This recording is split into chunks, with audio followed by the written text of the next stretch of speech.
এক ছিল সবুজ বনের ধারে ছোট্ট এক গ্রাম। সেই গ্রামের পাশের ঝোপে থাকত এক দুষ্টু মিষ্টি টুনটুনি পাখি। তার গলা ছিল মিষ্টি আর বুদ্ধি ছিল খুব তীক্ষ্ণ। সবাই তাকে ভালোবাসত, কিন্তু সে একদম ভয় পেত না কাউকে। একদিন সকালবেলা টুনটুনি খাবার খুঁজতে খুঁজতে রাজবাড়ির বাগানে ঢুকে পড়ল। বাগানটা ছিল বিশাল, নানা রঙের ফুল আর ফলের গাছে ভরা। টুনটুনি একটি গোলাপ গাছের ডালে বসে গান গাইতে লাগল। তার সুরে মুগ্ধ হয়ে বাগানের মালি থমকে দাঁড়াল। কিন্তু হঠাৎ রাজা জানালার ধারে এসে টুনটুনিকে দেখে বললেন, এই ছোট্ট পাখিটা আমার বাগানের ফল খায়, একে ধরো। মালিরা জাল নিয়ে ছুটে এলো। টুনটুনি বুঝল বিপদ হয়েছে, কিন্তু সে ভয় পেল না।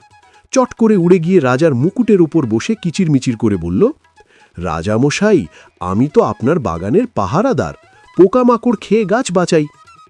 রাজা অবাক হয়ে গেলেন। তিনি দেখলেন সত্যিই টুনটুনি ঠোঁটে একটি পোকা ধরে আছে।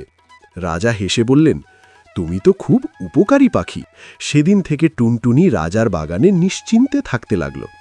সবাই জানল, ছোট বলে কাউকে অবহেলা করা ঠিক নয়। বুদ্ধি আর সাহস থাকলে ছোট্ট টুনটুনিও বড়দের হার মানাতে পারে।